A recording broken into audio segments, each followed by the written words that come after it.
Nous allons examiner maintenant un problème venant de l'examen partiel de 2015, le problème 4A.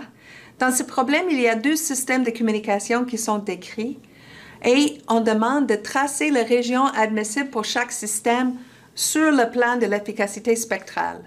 Donc ici, c'est le plan d'efficacité spectrale, c'est des régions de E sur N0 et de efficacité spectrale.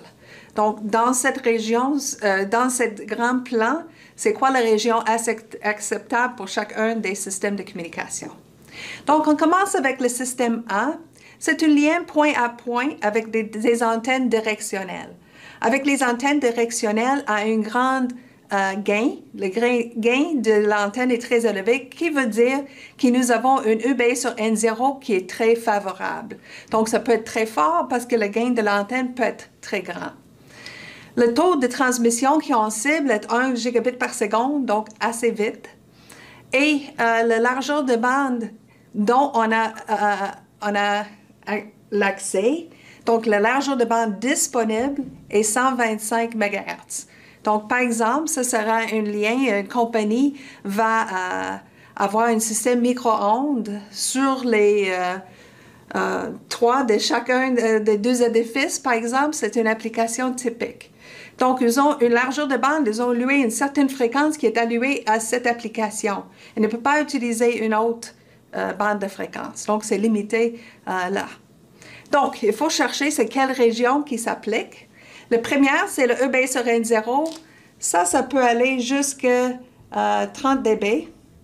Donc, tout ce qui est en bas est correct parce que nous avons EB sur N0 de 30. Donc, même s'il exige moins, on peut l'utiliser.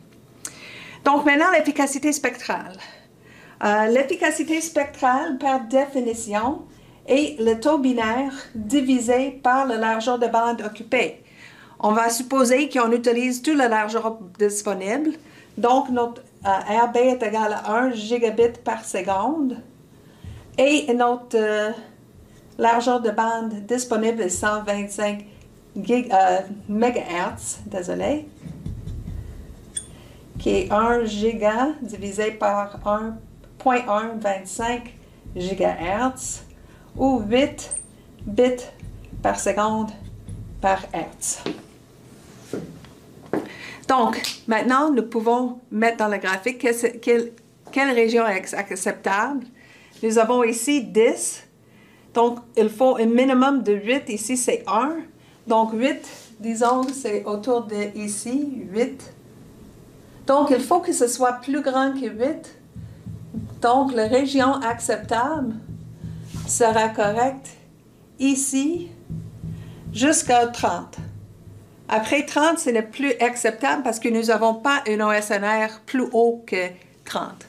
Donc, ici sera la région acceptable pour le système A.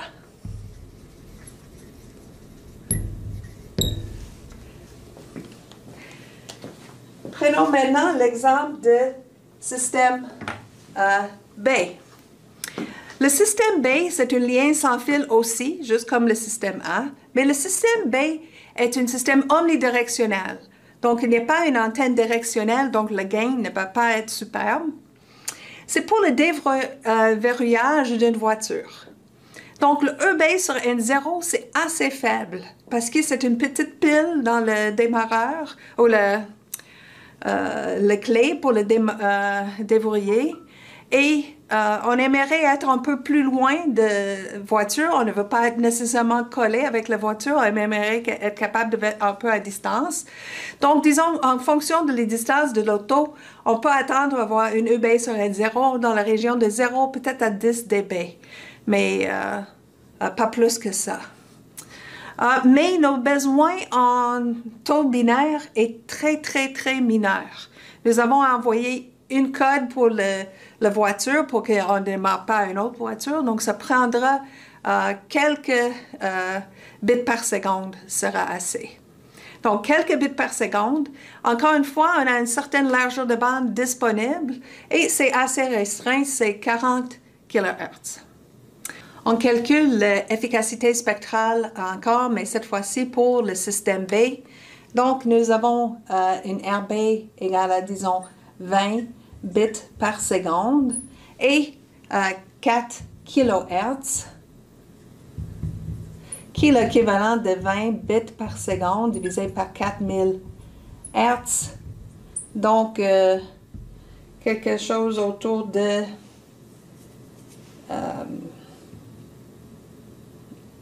5, 10 à la moins 3 bits par seconde par Hertz. Donc, si je regarde ici, j'ai 0.01, donc disons 0.05 sera quelque part ici. Donc, j'ai besoin de au moins ça, mais tout ce qui est en haut de ça sera correct. Mais bien sûr, le EB sur N0 est assez faible, donc c'est autour de 0 dB. Donc, ça va être plutôt dans la région ici qui sera acceptable. Donc, sera acceptable jusqu'à 0 dB. Mais après 0 dB, je ne peux pas garantir que je vais avoir assez de EB sur N0. Donc, le système B a une région acceptable très différente pour les deux systèmes.